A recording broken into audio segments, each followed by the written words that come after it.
Welcome to WitchLit, a place to talk about the craft of writing and writing the craft. I'm your host, Victoria Raschke, author, publisher, witch, and nosy Scorpio. You're here, so you're probably an avid reader of books on witchcraft and the occult. And if you're looking for an online source for alternative books and indie decks, LaPantheraStudio.com has an amazing selection of books, tarot decks, and oracle cards to choose from. No matter your path, whether you're a tarot reader or a mystical oracle, find the right books for your library. That's LaPantheraStudio.com. WitchLit listeners can enjoy 15% off their purchases with code WitchLit. That's WITCHLIT,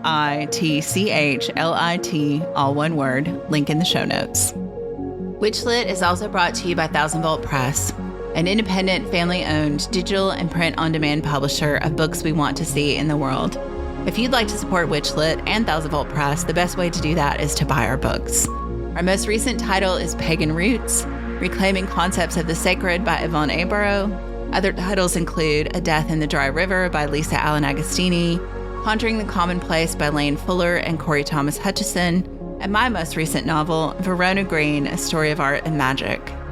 Head over to thousandvoltpress.com/store or order them wherever you buy books. You can also support the show by buying us a cup of coffee at ko-fi.com/witchlitpodcast. All those links can be found in the show notes.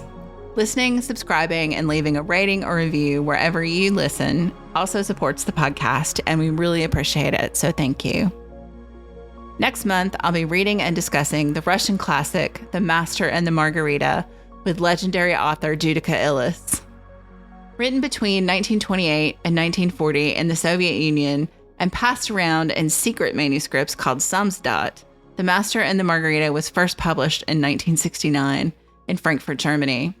The English translation is widely available in digital and print, and there is also a quality audio version. My local library had copies of all three. Now, let's jump into this month's episode. Welcome to WitchLit. So a little bit of housekeeping before we get into this month's episode. If you're reading ahead before my guest and I discuss a book next month, Judika Illes and I will be talking about Mikhail Bulgakov's, I probably need to say that 20 more times, posthumously published The Master and the Margarita, one of those books that's been on my TBR list forever, and I'm excited to finally read and discuss with Judika. I hope you'll join us for that chat.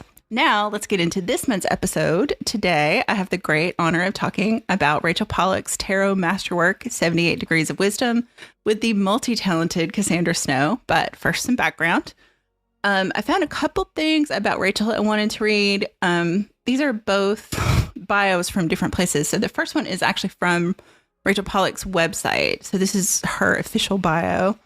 Rachel Pollack, 1945 to 2023, authored 41 books, including 2 award-winning novels, Unquenchable Fire, winner of the Arthur C. Clarke Award, and Godmother Night, winner of the World Fantasy Award.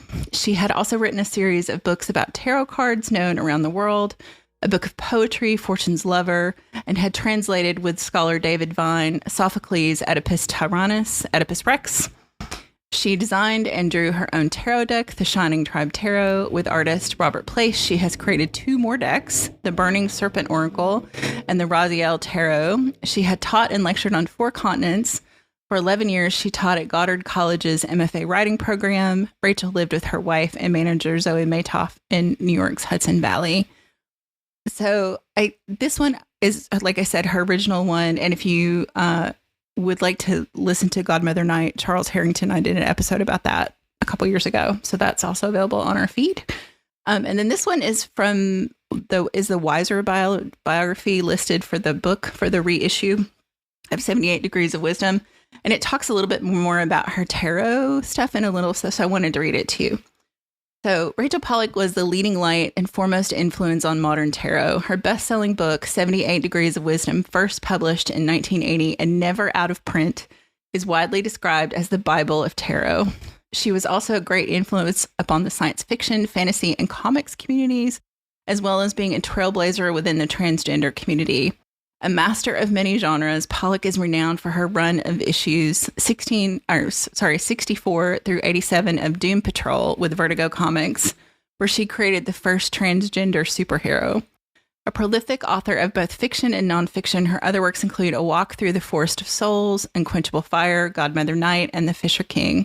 She was the creator of the Shining Tribe Tarot and wrote the books for numerous other decks, including the Vertigo Tarot and Salvador Dali's Tarot. Pollack taught at the famed Omega Institute for over 30 years.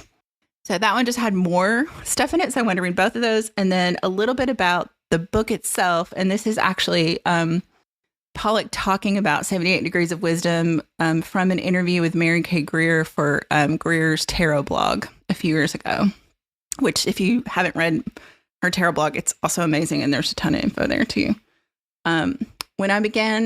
Rachel says, when I began 78 Degrees, I had a strong sense of who my audience might be. I wanted to write for people who may or may not know anything of esoteric traditions or mythology or occult history, but I had an openness and sensitivity to these ways of looking at life and symbolic images. I was also aware that almost all previous works on tarot, with some wonderful exceptions, fell into two categories. First were the simple manuals for fortune telling with fixed but limited meanings. Beyond that were the very detailed books of occult theory that were written for a very small and already advanced community and pretty much opaque to everyone else. I wanted to do a book that opened the tarot up in a way that people could find their own lives in it, and at the same time learn about worlds beyond their experience. Something else I did that I don't think anyone had ever done before was to treat the minor arcana with the same seriousness and consideration as the major. I did these things by delving into the pictures, making the images primary, and looking beyond the symbols into their stories. So to talk about this book with me is Cassandra Snow, and I'm going to have them introduce themselves. Hi, everybody. I am Cassandra Snow. Thank you so much to Victoria for having me on. I am the author of Queering the Tarot and Queering Your Craft, Witchcraft from the Margins.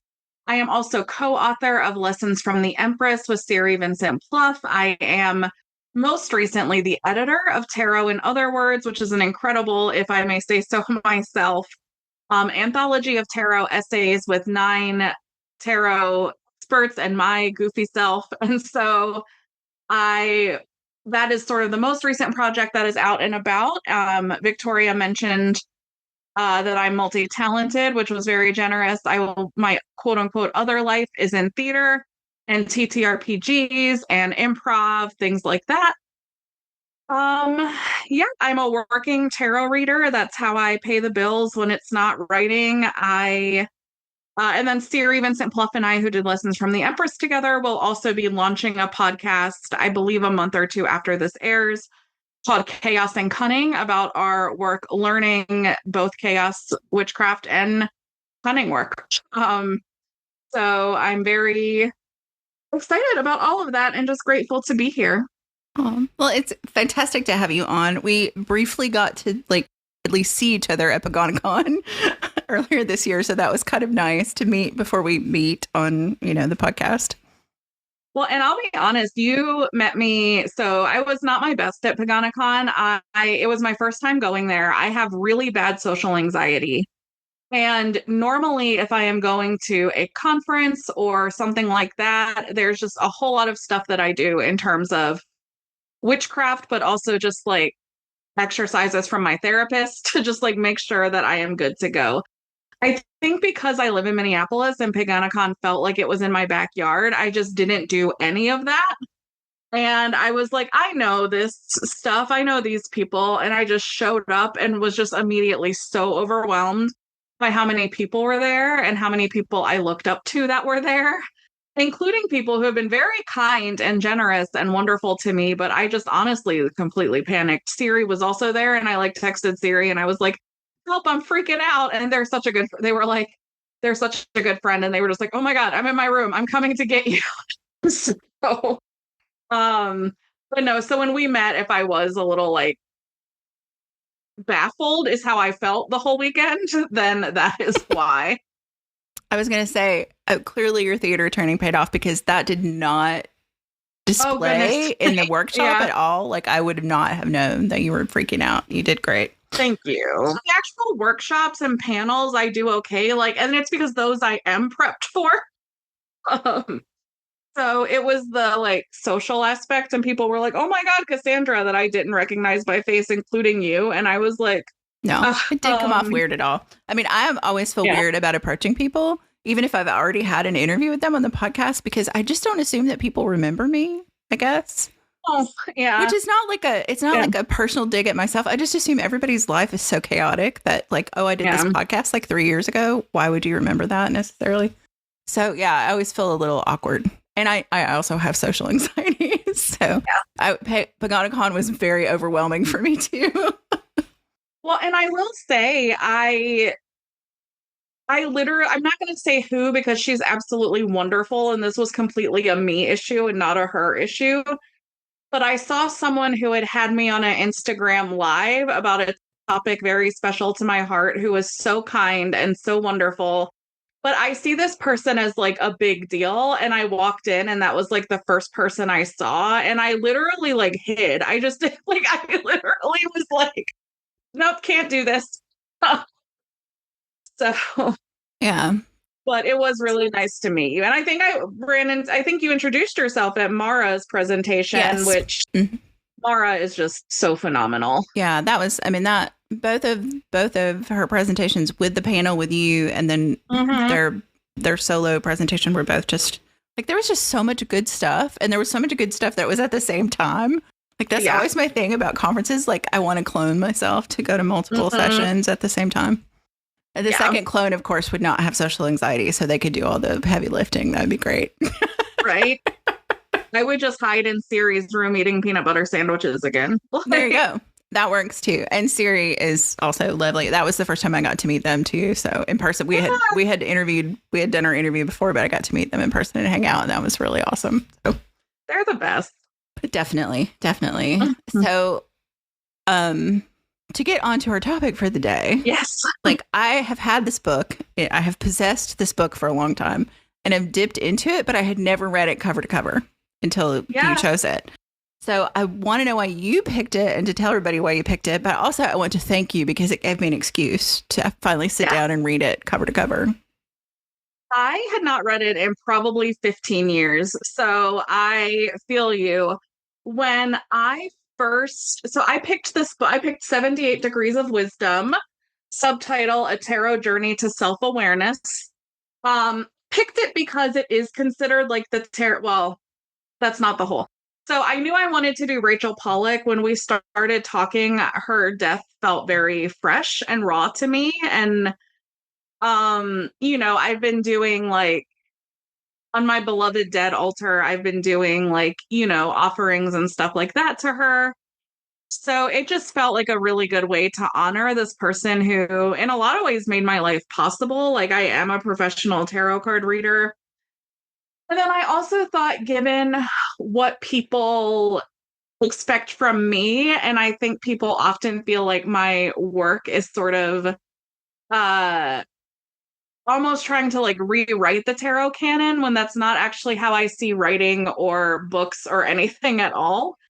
And this book really was a huge influence on me.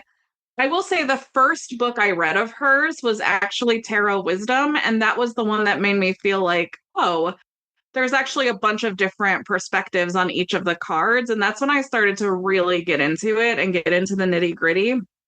And I was already reading professionally at that point, but it just sort of revolutionized my practice. That being said, it is sort of a lesser known work of hers. And when I came on, because you had mentioned that you hadn't done this book yet, I was like, well, that's probably one that a lot of people are going to want to sort of hear about. So it was like partially out of my own practice and just honoring Pollack in my own way. And then it was also partially out of practicality, I guess, because I thought that'd be the one people were most familiar with. Yeah. So I mentioned in the top that I had Charles Harrington, who's also a tarot reader and tarot deck creator, has been on the show a couple times. And one of the books he chose the first time he was on was Godmother Night, which I had never read. Yeah. And that book is one of those that I still think about all the time. Yeah. Like it is embedded in my brain. Yeah. But like her writing is just so good. And I always try to like research and see what other people have said about the book and stuff before we talk about it. And I thought it was interesting because I didn't realize that a lot of people don't actually like this book. Yeah.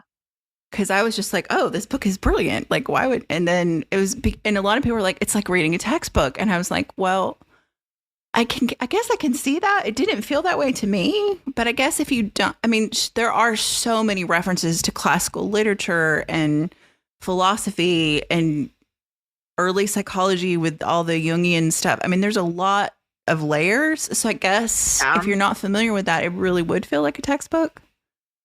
Well, and I will say too, this book impacted my tarot writing in ways that you wouldn't expect, because there are things that through a modern lens, this was created in 1980. There's a lot that I don't think holds up, and there's a lot that through a 2025 lens is downright a problem. Like I am particularly thinking of the way she not only uses a slur for Romani people throughout the book, but also sort of discounts their contribution to making tarot something that people divined with and did fortune telling with. It's like derogatory and dismissive at the same time. And those parts were really hard for me to read. And it was really hard for me to think about younger Cassandra just like being chill with it. Yeah. And so, because you don't know better till you know better, and I think so there's things like that about it. I will say when it impacted my writing, I largely mean I agree that it doesn't read like a textbook at all. And in fact, I find a lot of it very poetic and very almost devotional. Mm-hmm. And so, and yeah, I would say that those are the things that I sort of took into my own tarot writing is like, oh, you don't just have to go card by card and say this means this. Another thing I think is really beautiful and impactful about this book is that and I didn't even realize that this was such an influence on my tarot writing until I was rereading it this time. Like, it's not something that, oh, it stuck with me that Pollack did this. It just was in me. But the way that she almost always addresses the cards that a card is like in relationship with or in connection to, whether that is numerologically or by how it is in a spread or a layout, or even just like, oh, hey, this has the same features as this one. And so in conversation, this. And I think that is really, I mean, that's really the heart of reading tarot to me, is when you are able to have not only your own relationship with the cards, but when the cards start having their own relationships with each other and your reading sort of springboards off of that instead of this card means this card means this. So those are, some of the things I think were really beautiful and really powerful about it. I will also say I remembered reading it, why I did go so hard on things like gender binary in my own original writing, like in Queering the Tarot and stuff, because while I think Pollack does a better job of saying, hey, this doesn't mean men and women, a lot of that stuff is socially constructed, etc.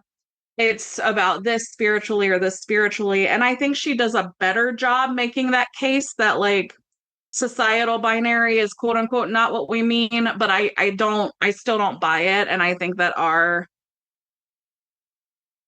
view on what is masculine or feminine in spirituality cannot be detached from what we think they are in our culture. And that's not what they're going to be for even most people, let alone a lot of people who, like myself, are non-binary, have like, I am the epitome of the meme that is like, people will be like, oh, it's not realistic to have more than one gay person in a friend group. Meanwhile, I haven't seen a cishet person in 3 days. Like I am like the epitome of that meme.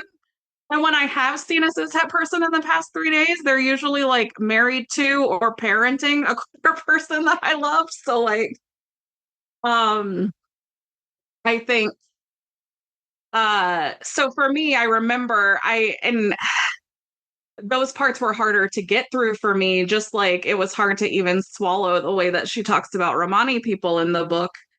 In part just because we know more now, right? We know that they did have a significant impact on what fortune telling is, and how divination was used. And so like the facts that she posits are just wrong. And we know that now. Like the cards being invented in the 1400s are a very actual modern piece of cartomancy's story. So, there's that pieces too, but just like as a non-binary person myself reading through it, I was just like, woof. I remember this being actually a little hurtful to me when I was younger. And then at the same time, like I said, I think that what Pollack doesn't get credit for doing, that I try to do with my books, reading it as a more mature 40-year-old who has been through a bunch of like therapy for gender dysphoria and stuff. Rachel Pollack was trans too, and some of it is like, well, who am I to tell an explicitly trans feminine, trans woman how to feel about divine masculine or divine feminine, when clearly when I wrote Queering the Tarot, I wasn't out as non-binary yet. I was still working through my own gender stuff, and that's clear in the book. And I think not that Pollack was like still sorting through stuff. She may have been, but I think reading it now, it also is very clear that like, okay, but this is coming from like, this is her story and that's what's affirming to her. Mm-hmm. And so even though parts of it were like, there were other parts that I was like, okay, but she's saying that's how she feels. That's not saying how we should all feel. Yeah. I mean, reading that, like I identify as a woman, a cis woman, but there was still that kind of essentialism to it that was hard to read. Yeah. And I guess I was surprised because, like you said, like when I read it initially, or the parts of it that I had read initially, which were more about like the card interpretations and stuff, I guess I had glossed all that. Yeah. And so looking at it now and reading it now, like you said, from 2025, I mean, this book is 45 years old at this point. Mm-hmm. And it's kind of like reading Ursula K. Le Guin's Left Hand of Darkness and going, why are they all male?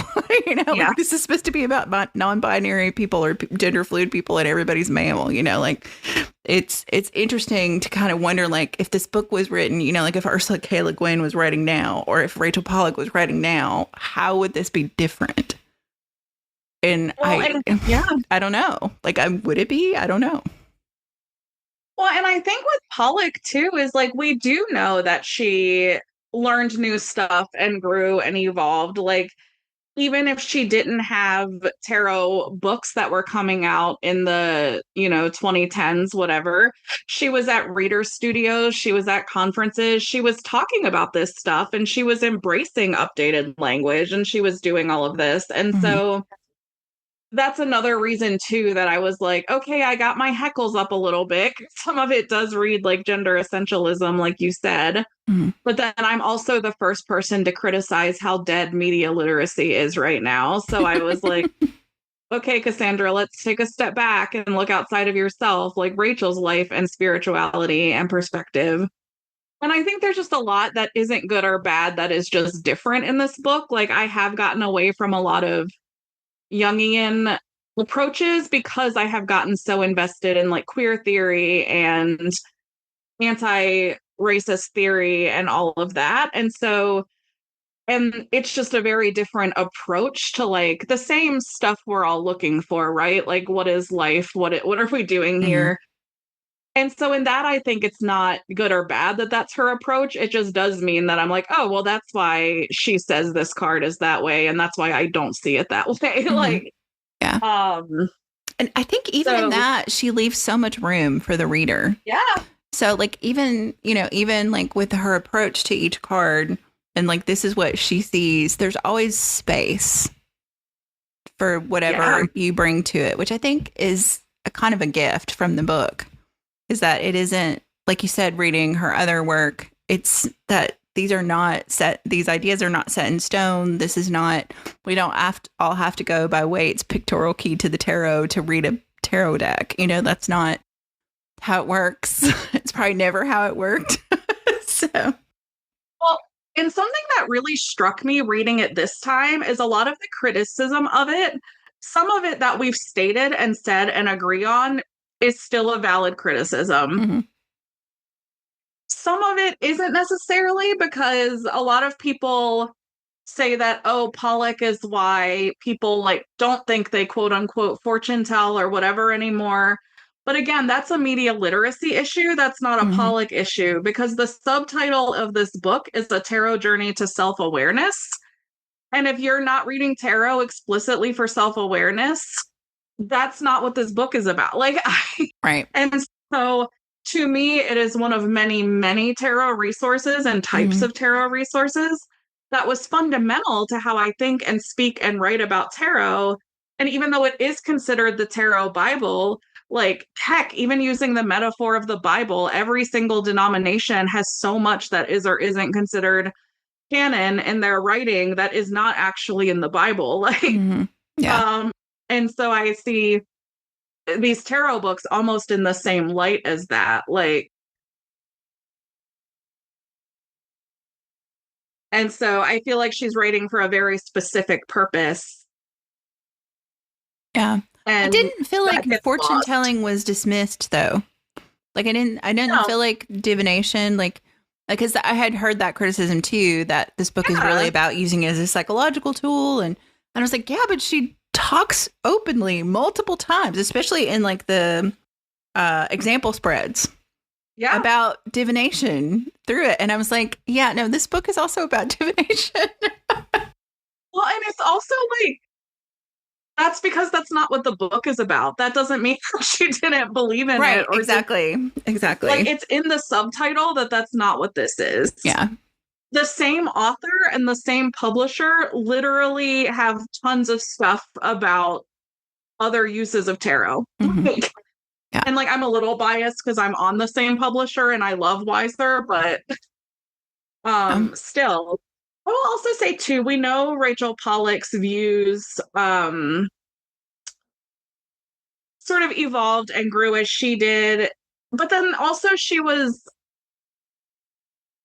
so I never actually met or spoke to her personally, but when I first announced Queering the Tarot, she sent me a really wonderful email, and she said some very warm, lovely things about my book, and she blurbed it, and she had clearly read it from some of our communication. And I think it's like you said, like, she's not talking bad about divination or fortune. She's not saying that we should get away from that. That's just what people, and I will say a lot of times it's, so my background's in theater, and quote unquote method actors get criticized a lot.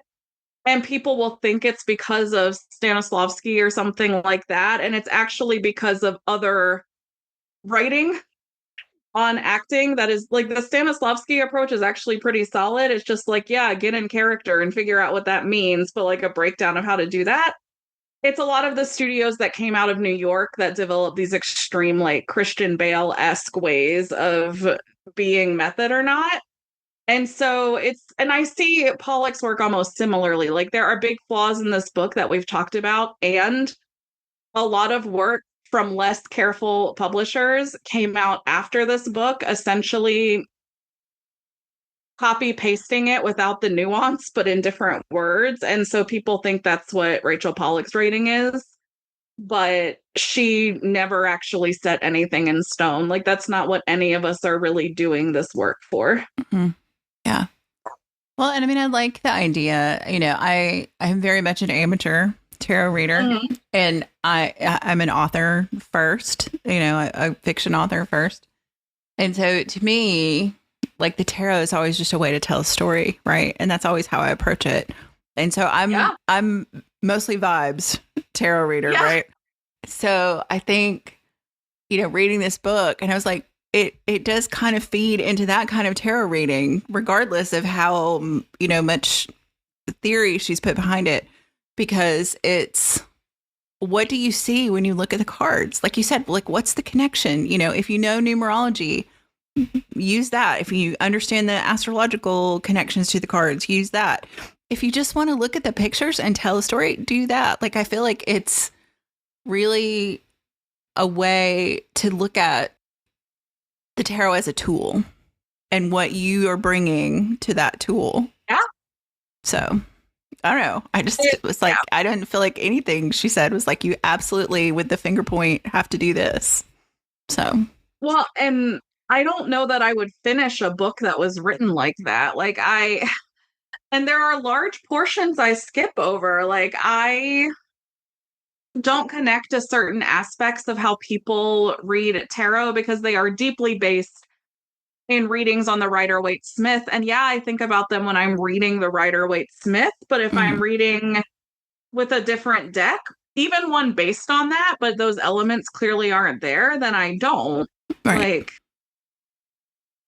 that would be weird to me to do it that way, I guess. Because I think each deck is its own. I don't know. I'm as an author, like I'm very much like each book has an egregore, and I'm pretty sure each deck does too. So like, you kind of have to approach that deck as this is the artwork and the writing of separate people, not Waite and Smith. So exactly.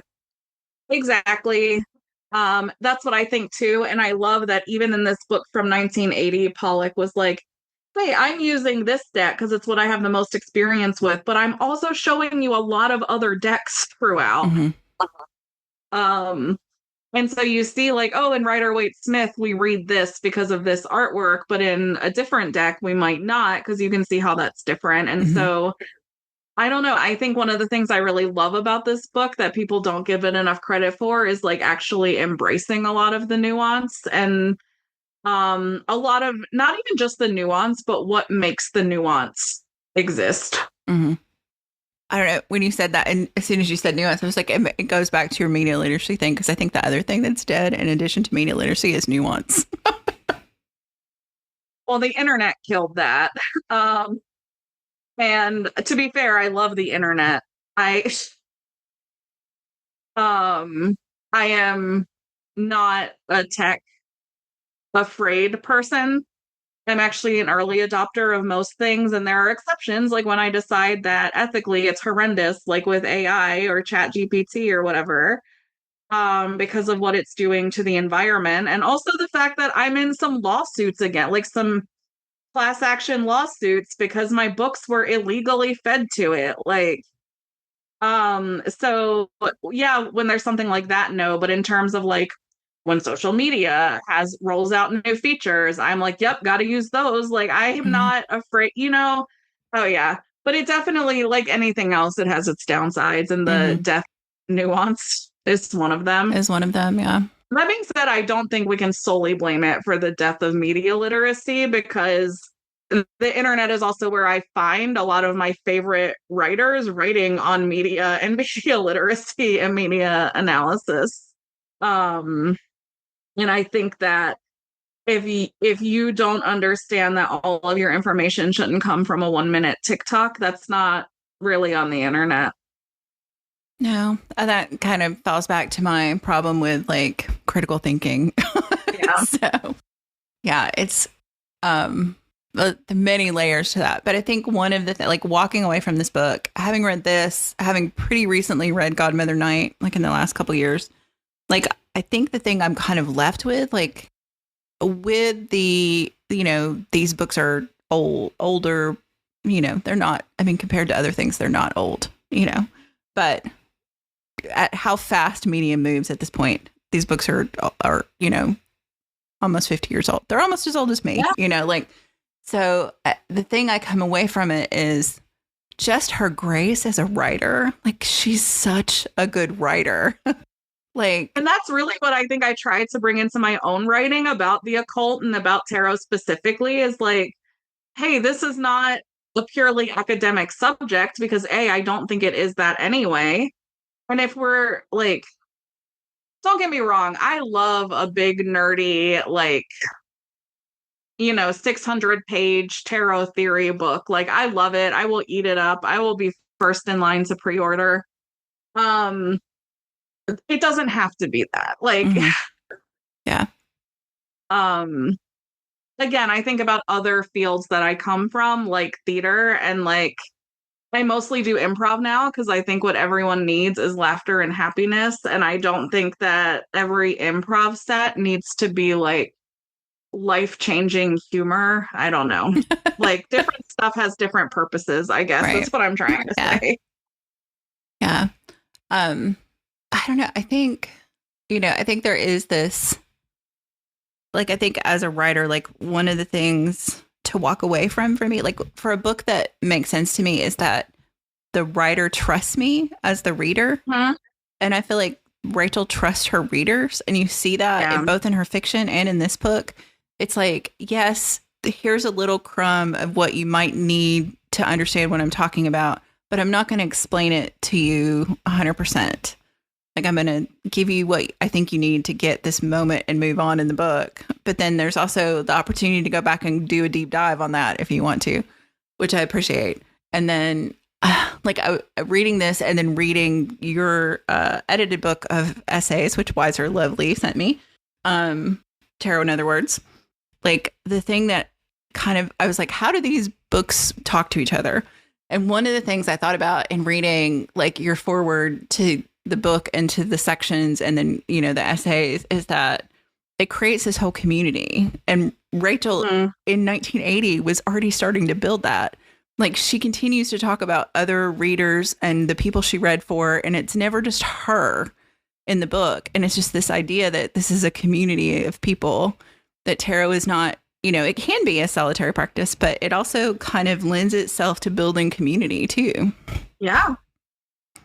Well, and I think building community with tarot too is one of the things that I'm most interested in. And I think that that's twofold. I think it's like, hey, this is a skill set and a thing I have a lot of knowledge about that I want to be of use to my community for. So I want to be talking about this thing.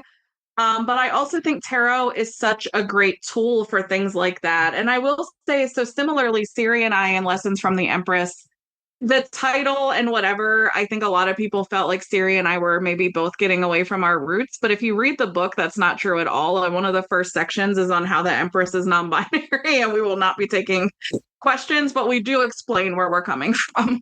Or at least how we treat them in the book is non-binary. And Siri always says that we Trojan horse a lot of queerness into a book about creativity. But I also feel like Rachel Pollack does a similar thing in 78 Degrees of Wisdom, because I think I was 2/3 of the way through the book, and all of a sudden Rachel's like, and then for liberation, this, and then and I was just like, I love that. I love that she just sort of eases you into her way of thinking. And then it's like, oh, by the way, here's how we can help other people with this. And here's how we can use this and use the concept that none of us are free until we're all free. Yeah. And use these cards for that too. And I think, I don't know that this is true, but looking back at my own work and when I started writing, I even think that maybe had like a nugget of like, it just stuck in my mind. And it's like, well, what if I explicitly addressed this? Well, it made me, because Lane Smith was on last year, I think. And I love Lane. With his book, 78 Degrees of Liberation. Yeah. And I was like, oh, and it just reading it this time, like having read that book and digested that book and then reading this after, like, I guess it highlighted those aspects of it even more. Yeah. And then there's that whole conversation. And then I saw that Lane was mentioned in your book as well. They're not one of the essayists, but they're mentioned. And I think blurbed the book too, maybe? Yeah. Maybe. Yeah. I don't think we got blurbs for this one. Okay. Lane is incredible. He is a genius. He is one of, like, I am lucky enough to be friendly to friends with him. And he, I will also say Lane had an effect on my own sort of rooting in, I almost want to say reality, because I do think that, especially online, but not just online, there's a lot of reactionary responses to anything that is not new and fresh and hip, as well as being queer and radical. And I think Lane brings so much respect to the people that came before us that made his and I's life possible, and brings such a weighted, studied approach to it that I was, it's so easy to almost get swept up into that internet reactionary mob. And then I also sort of had Lane in my ear being like, okay, yes, we need to bring this into today. And also, Mhm. this was a real person doing really good work at the time. Like Yeah. he was really like, I don't know. Yeah. Yeah. Well, and I think, kind of going back to what we said earlier about Pollock, yes, a trans woman, but still writing in 1980, and dealing with the context and culture of that time and writing in that. And, and I think, like a book, as much as it is the writer's work, it's also a team sport. So there's also like editing and all of that stuff that happens. So I think about like this book came out of whatever that context was in 1980. And like Lane's book comes out of, 2024. So like to have those two books talk to each other, and the essays in this book, I think also fit in there, and the Red Tarot, and like all of these books So that have come out that really look at, not just tarot as a tool for understanding ourselves better or divining the future, but also like to make a future what we want it to be. Creating the future. Yeah.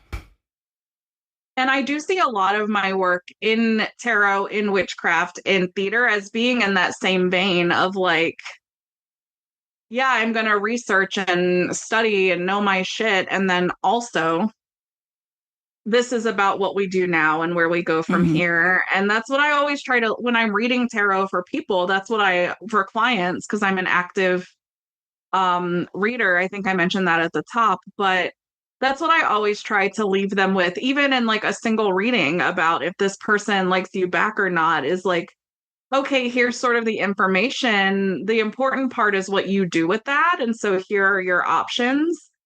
And I think for the world that so many of us want to exist and are trying to make, tarot is a really useful tool for that. And I love that it's accessible. I love that it's easy to get scammed in terms of like people offering to teach you and things like that. But it's also really easy to find really good quality people doing really affordable workshops. And I think it's also just really easy to pick up a couple tarot books and a couple decks and just work at it and learn it on your own. And, my journey with tarot started because I needed something other than the environment I was in to help me find my voice about some really messed up things that happened to me. And it was so powerful in finding my voice. And I think I'm always going to think those are the things that have the potential to change the world, are the things that have the potential to change us by making us more solid in our own views, understand what we know and don't know, but also just empower us and tell us to speak our truth. And if you're wrong and you have to make amends, so be it. That's part of life. And it's still important to speak up for yourself in the process and to express yourself. I started learning that it was important to tell a lot of the stories about what happened to me early on, because not only did it help me to talk about it, but people would always come back and say, hey, it really helped me to hear that this had happened to someone else, or that someone else had had this experience. And so I think there's just something very rooted in the way all the people we've mentioned, Lane and Christopher and Rachel, and using first names here on purpose so that it's like we're in conversation with them even now. Yeah. Yeah. And I think, I don't know. I mean, the more I've read about tarot and the more I've like done tarot for myself, or, any kind of cartomancy kind of stuff, the more I think about like that conversation goes so far back. It's kind of like what you're talking about with Rachel kind of glossing this, what we know now is the Romani people's contribution to what cartomancy became, not just tarot, but cartomancy in general. And like that it was a tool for survival. Like you're talking about, like, this is what people had to do to get by. And I think that, like thinking about that conversation, like just to weave all those layers, I'm not even sure where I'm going with this, but it just seems like it's, maybe this book and kind of Rachel taking this topic seriously at the time she did is, like you said, it's foundational to where we are now. And, I think it was, in the 80s, even after this book had come out, people kind of got dismissed as, woo-woo weirdos for doing tarot and stuff. And now it's like there are academic papers about it and people do doctorates about tarot history. And, it is kind of like, yeah, no, this is real. And there's a story here and there's history and nuance and power in this, deck of cards, basically. So, yeah. Well, and I know that I really do believe in it as a spiritual tool for essentially like what we always are trying to do in order to make a new world, which is giving power back to us as the people. Like, I know that that is like a truly held belief that I have because I get nervous in our present day landscape saying it out loud because that part of my brain that is just like super anxious all the time is like, well, what if they hear that too many times and ban tarot? Like, yeah. So I know that that's something I truly live in. Mm-hmm. Yeah.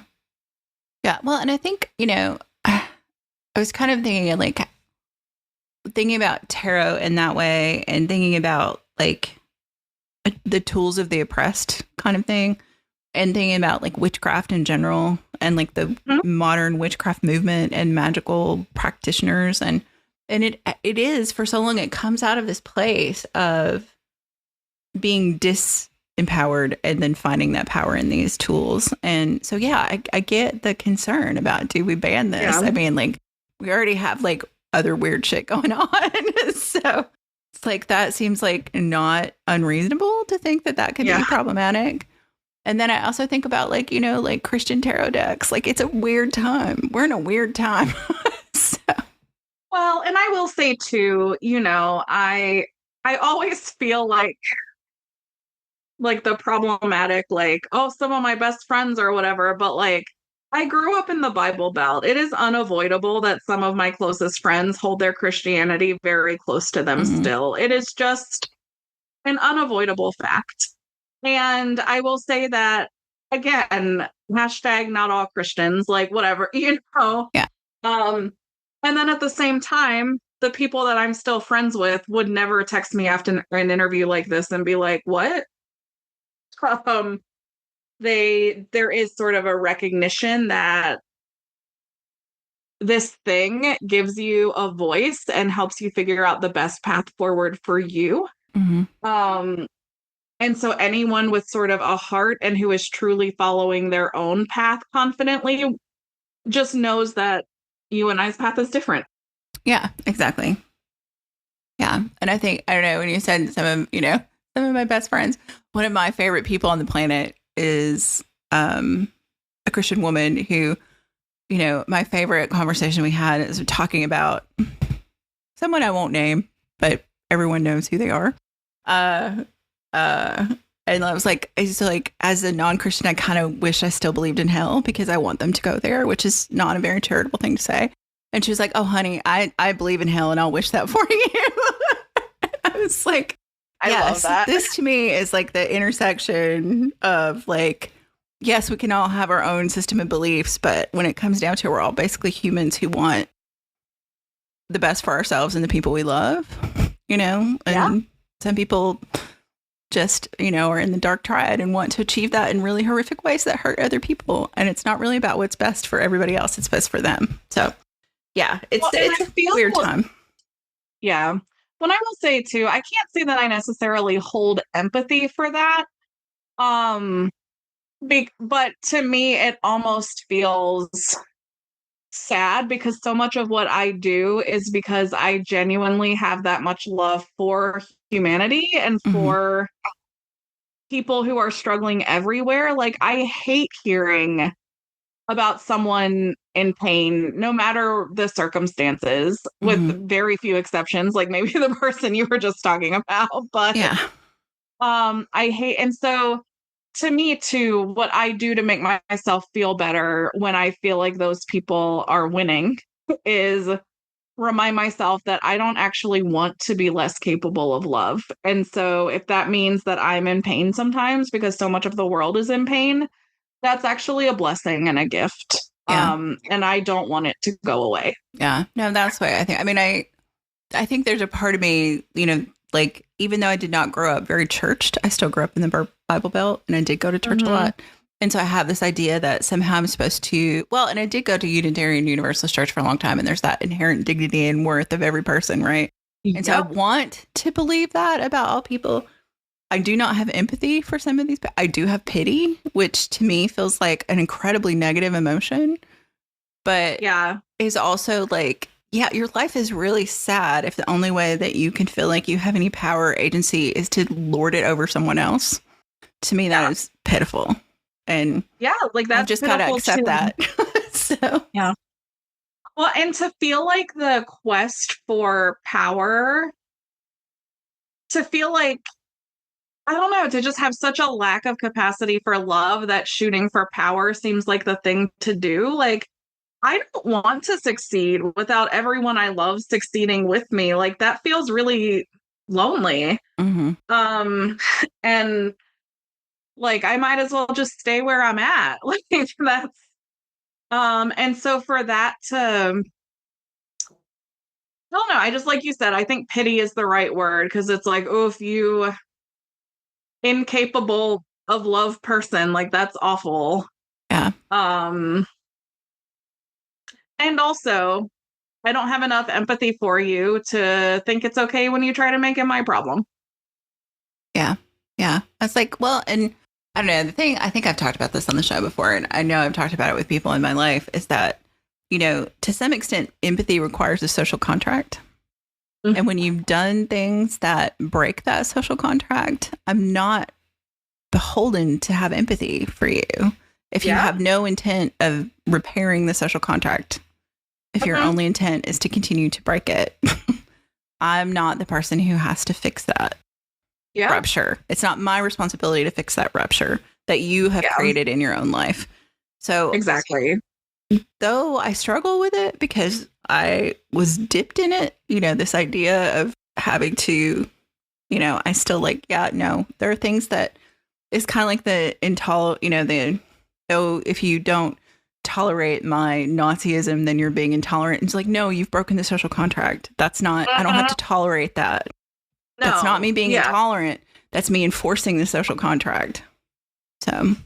Well, and I too, like, they really hate when you say something to the effect of, like, because the other thing I believe is, like, I can't help that I'm queer. I can't help that I'm disabled. People who aren't white, no control over that. You can help the fact that you're a brainwashed Nazi. Like, that's something you had control over at many different points. And still do. I mean, they still have agency in that is kind of the way I look at it. It's like, no, yes, I do think that people can be deceived.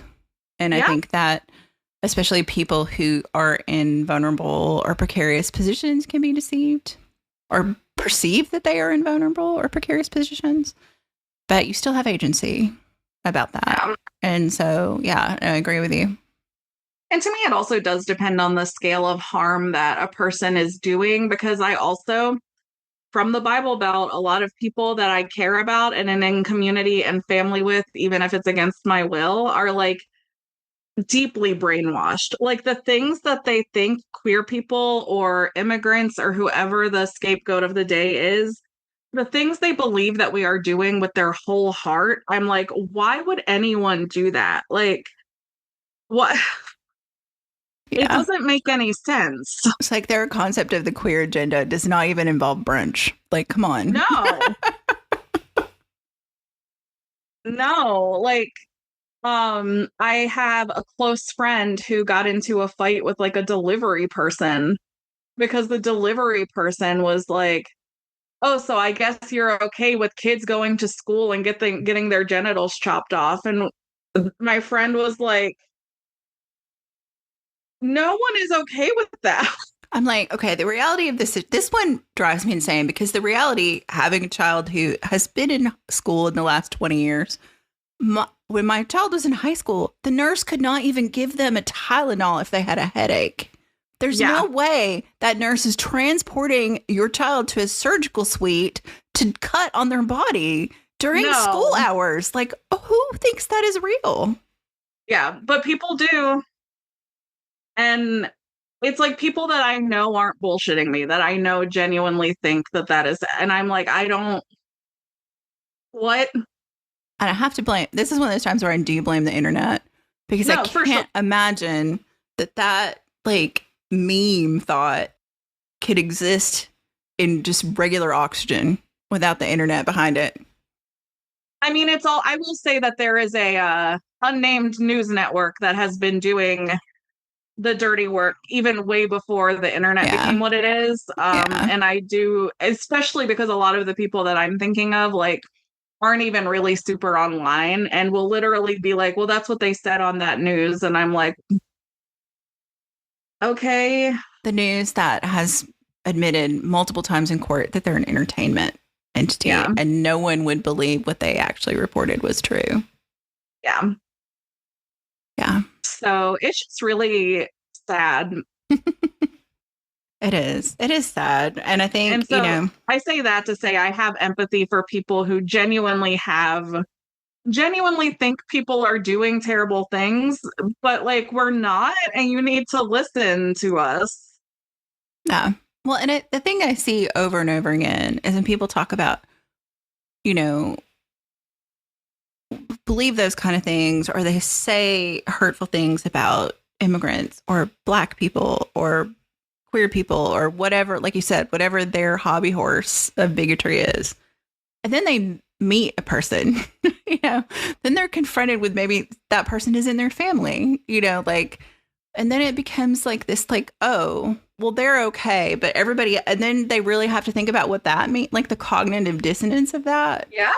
And I'm like, this is when people talk about like living in a city, like having grown up in a very rural place and now spent most of my adult life living in cities. I'm like, the city is not the bubble, honey. The city is not the bubble.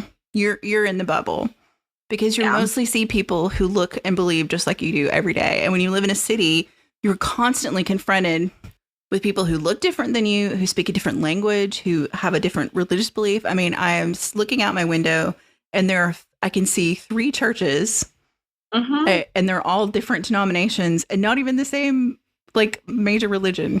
So yes, like, it's not, it's the city is not the bubble. And I think living in community with these things, and that I think that is one thing I do like, not the internet so much as social media, is the power of the algorithm to put people in a bubble where they kind of are concentrated in these things. And I think about it in my own way, too. And it's part of the reason I moved away from algorithm social media to social media that doesn't have an algorithm, because I was like, what am I getting that I don't realize?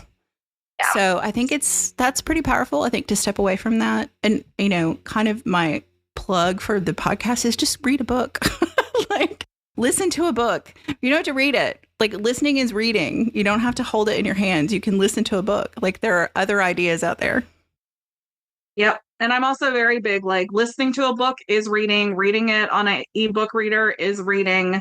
Like, and I will also say, if reading or books are not your thing at all, like, get some actual, like, whole documentaries from journalists, from,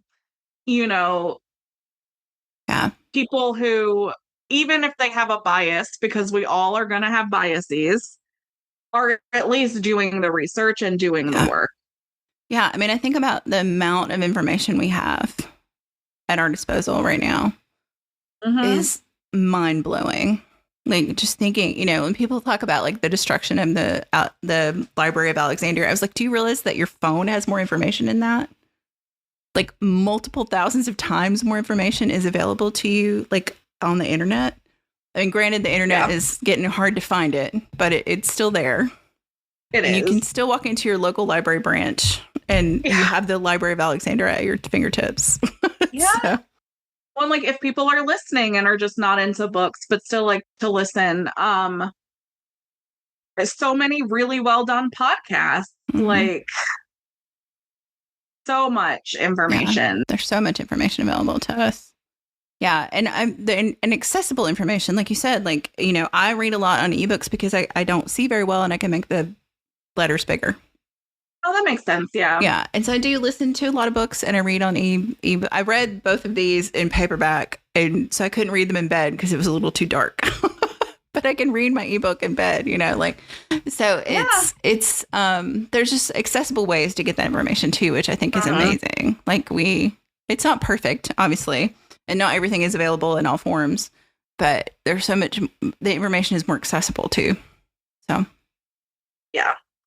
Cool. Absolutely. I will also say too, just to try to bring us back on topic a little, I think Rachel would actually be really happy that her book and our conversation about it warranted this whole discussion about like vetting resources and using technology for good and for actual knowledge and things like that. Because one thing Rachel wasn't is out of touch or sort of like living in a different time. Mm-hmm. And again, I think there's you probably encountered a lot of like reviews and stuff of people who think otherwise, but it's because this book is from 1980. Right.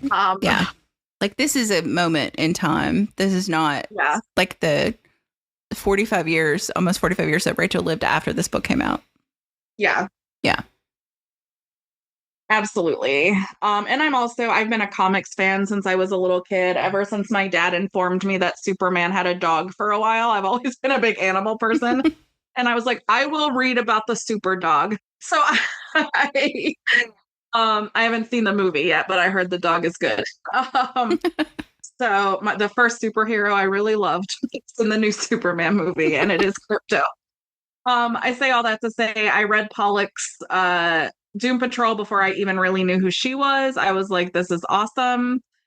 Yeah, so I think she's very, I don't know, she was doing, I think, similar work to what I am in terms of just trying to bring things into now and in terms of trying to consistently update, but also tell her own story and tell her own life. Because like I said, if I was trans femme reading this, I think even some of the parts that you and I read as gender essentialism might have rung differently. Yeah. And I also, too, when we were talking about how, she's coming from a Jungian background and I'm not, I will also say a lot of her writing is very steeped in Golden Dawn occultism. And in my own, again, lifetime as an occultist, I've been practicing since I was on my own at 18. So that's 22 years, which is certainly not nearly as long as some people in this community, but it's a substantial amount of time. Mm-hmm. I've kind of worked to get away from anything that I feel like has a lot of what we call now appropriation or things like that coded into it. As well as things that I don't feel really dig at the surface of like maybe what's going on politically or things like that. But that's my journey, and I think she very much is coming from a place of like, she's studied this brand of occultism for so long. So of course her tarot book is going to be rich with it. Yeah. And I think for that, it's a really good reminder read to a lot of us that like, hey, whether you agree with the fact that this stuff is in tarot or not, it is in there. Like, yeah. And like, I don't consider myself a Kabbalist in any way, shape, or form, but it is, I mean, if you're looking at a Rider-Waite-Smith deck, that imagery is there, that the meanings are in the images. So yeah, like I get that. Yeah. And so again, I think a lot of the critiques that we've seen, while there are the big two that I think you and I agree are the critiques to have, there's a lot of stuff that is like, well, maybe this just wasn't for you. Yeah. And I think that's important that, when people talk about this as the Bible of tarot, it's a commentary. And I personally don't think there is a unifying book for any idea, really. I mean, it's like you said, even other, religions and stuff, they have their book, but then they have all this commentary on it too. Like there's never just one book, right? To me, the quote unquote Bible is the tarot. Like that. Yeah, that makes more sense. Like to me, the deck is the quote unquote, the tarot Bible is the tarot. And everything else is just our reactions to it or us trying to explain to you how we understand it. Yeah. I think that's such a great way to put that. That's a really great way to put that. So we've talked about a lot of other tarot books in addition to yours and other folks. Are there other books that you're like, people like would send them down a path? Like, are other books you would recommend? Yeah, so I love Meg Jones' Wall of 3 a.m. Tarot's Finding the Fool, which was their first book. They break things down astrologically and numerologically. Um, and then also they put you like the first paragraph of that book of each card is like really putting you in the sensory experience of the card, which I just really resonated with and really loved. So that's one I really love. We briefly talked about Red Tarot, and I could talk about both the author and that book forever. I am so in love with both. I think that they're both just so magical and smart and wonderful. So Red Tarot is definitely one. I do think having basic knowledge about at least numerology is going to be really helpful going into that one. It's maybe not a 101. Mm-hmm. That being said, I think if you know other divination, it can be an okay tarot 101. You just need some understanding of spiritual interpretation going into it. So those I think are and we talked about Lane's 78 Acts of Liberation, which is so good. And again, more proof of what I said, that Lane is very rooted in being in conversation with other authors and not trying to overstep or rewrite them, which I think is the mark of a good author, because you're not just trying to serve the self, you're joining a conversation. So those for sure for tarot.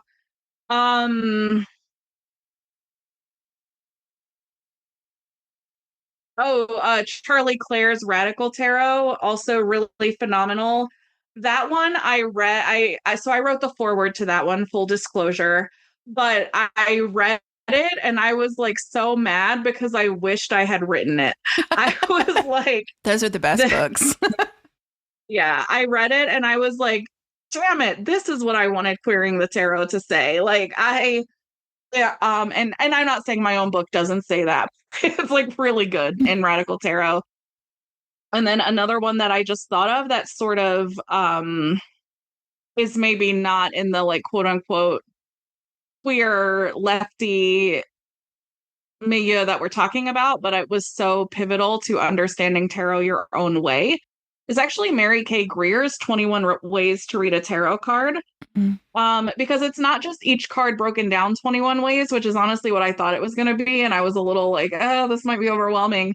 It's actually just like 21 different activities or exercises or sort of like ways to go into the tarot and learn it. And it's very like, it literally is a book about doing these exercises so you can figure out what you think the cards mean instead of relying on someone else's interpretation. Yeah. And then in terms of just having tarot knowledge or just like presenting something interesting, I think that if you like those novelty decks that come out, any of the guidebooks written by Minerva Siegel are really good. I think Minerva does a really good job sort of approaching what the deck, so like the subject of the deck, like say I'm working with the Christina Ricci Cat Full of Spiders right now, but like really understanding what Ricci wanted to do with the deck and Ricci's film legacy while also having a really firm understanding of tarot. So I think those are just, not everyone likes those decks because a lot of the pips are unillustrated, but I will say Minerva's guidebooks are really solid. Yeah. So I think those are, I mean, I could talk about tarot stuff I love forever, but I think those are some of the bigger ones. Charlie Claire's decks are also incredible. The Fifth Spirit Tarot, also incredible guidebook. The Tarot de Marseille, really solid. Nope, de Marseille. Okay, Marseille. Yeah. Yeah. It's so good. So yeah, if I'm gonna be on here and say that the deck itself is the Bible, those are some of the Bibles I would recommend. Yeah. No, and I think that's the thing. Like if you want to read tarot and you don't resonate with the Rider-Waite deck for whatever reason, you have so many options. There's some, and there are decks coming out all the time. So like if you haven't found the one, like you said, there's theme decks. I kind of am not as much on the theme decks either because I like the illustrated pips, but I'm also learning to read playing cards, which are not illustrated in any way. So yeah. I am too. I will say I am sort of doing a dual thing where I'm learning to read playing cards, And some of my playing cards are illustrated. Like there's an artist, Chet Art, on Etsy that my best friend has got, who also carried my child and never has to give me anything again. But her gift giving is her love language. So she will give me like a Chet Art deck that I don't have yet. And they're always like, one of them is just like monsters from myth or even like childhood movies that we had in the 80s and 90s. And I think it's really fun to work with very modern art in that way, while still sort of looking at the cartomantic thing. I will also say for playing cards, I'm a huge Corey Hutchison fan. Yes. And we stand Corey here. Yes. I saw today that Corey was releasing a cartomancy RPG to help you learn cartomancy. I have it because I'm a patron. Is it good? It looks so good. I haven't got to work through it. I just read through it, but yeah, it's amazing. It's incredible. It sounded so good, and I was like, I cannot wait to get this. Yeah, I guess this will be the first time I talked about it. Corey's actually writing the foreword to my book that's coming out with Cross Crow next year. So I got it yesterday and wept about it a little bit because it was beautiful. So such a gem. Well, and Siri met him at Mystic South, maybe. One of those conferences, and was like texting me all the reasons they were connecting with Corey, and they were like, Corey's a big horror and folk horror person too, and I was like, that just makes me wish I was there more. Like, what? Yeah, and again, like I think I always wonder like who listens to the podcast. Are they like people who just want to listen to stuff about books, or are they people like kind of in the community or mix? I don't know, but like I feel like. Sometimes, like you said, it's kind of like we're using first names, or I feel like I'm name dropping. And at the same time, I'm like, no, this is how this community works. Yeah. It's like you get to know these people through their work, and then you meet them in person and they turn out to be gems. And then, it just is, that's kind of like, it isn't name dropping. Like these are people I actually know and meet and love. And so it's a weird, it is, what is that? Kata Kiss has been on the show a couple times, and we talked about the idea of a sub-celebrity. And it's like, yes, it's like we all kind of have a little bit of fame in this very small puddle. So. Yeah. Well, and I love, I know, and I will say too, I have a hard time. I don't, my mom was on SSI. I had a pretty rough upbringing. I don't think when I released Queering the Tarot, I thought the only people who were going to read it were my dad and maybe one of my partners. And so when that ended up not being, and so I say that to say a lot of times I very much consider myself like a fan of someone, and it takes me like a long time until they're like, no, Cassandra, we're friends at this point. I'm like, I feel like that worm from the labyrinth. I'm like, who, me? I'm just a worm. Like, yeah, no, it's an interesting community to be in, and I love how things dovetail and intersect, and like the people, like, if you go to a conference, if you don't go to a conference, like just these people are out in the world, like, and like you said, PaganaCon's in your backyard, like I live in San Jose. PantheaCon is no longer a thing, but for years it was. Not when I lived here. Before I lived here, I moved literally the year after it ended. But oh no, yeah. So like, I think some of these things seem big and huge, but it's always, people are ultimately just people. Yeah. And this is kind of our day job. Yeah. And I wouldn't have it any other way, even though I can't speak for you, but running my own business in 2025, this has been my first, I would like to yeet myself into the sun year in like a really long time. Yeah. It like is years and years and years. It's interesting. I mean, and I've talked about this mostly privately with people. It's like, it's really sometimes difficult to run your own business or write a book or, edit a podcast when you think, does this matter right now? Like, that's difficult, but also like, I kind of have to remember that it does matter. And like this conversation could really deeply matter to somebody and we don't even know. Like I think continuing to put out things that talk about what's important to us, what we think is important to the world, sharing what we have, like I think that's all really important. It just sometimes feels very small in light of everything else. So Yeah. I'm glad you run your own business too. And Thank please don't you. eat yourself into anywhere negative. I mean, with baby girl, I wouldn't do that anyway, just because I love her so much. I would be like, yeeted into the sun for 5 minutes and been like, I want to go back. I want my baby. Yeah, exactly. So yeah, and I think there's just a lot to fight for. There's a lot to fight for. So. Well, and one thing I keep coming back to is it was originally my plan when I decided to have a baby that I would take a couple of years off of anything that you would deem like activism as opposed to advocating or anything. And then as soon as we found out we were pregnant, basically the crap hit the fan. And I was like, really upset. I was like, this is not at all the world I wanted to leave her. I cannot take a couple years off. So, yeah. Nope, it's very true. But I really want to thank you for your time and coming on and for choosing this book, and like just, you know, your work in the world is appreciated. And yeah. Thank you. Yours too. This was great. Thanks. Yeah, no, I feel like this is such a privilege that I get to talk to people. Like, even if no one listened, I think I would still do it. So. Fair. Yeah. Fair. That's what Siri and I are with Chaos and Cunning. We obviously need people to listen, but because for us to justify the time, we need that. Yeah. But we also it's me and Siri sitting around talking about witchcraft, which is like at least 50% of our like social hangs. I can't wait, because I already love Siri's podcast that they do now. So this will be fantastic, and I cannot wait. So thank you. Yeah. And so for people listening, wanting to know what I'm up to next, as of recording, I have a book out on Sub. So please cross every finger if that's not picked up yet, that it will be by the time you're hearing this. And then Siri and I's podcast will be dropping in October or November. And then other than that, I'm open for hire, y'all. Whether you want me to write something or read your tarot cards or whatever, I'm around. Cassandra-Snow.com.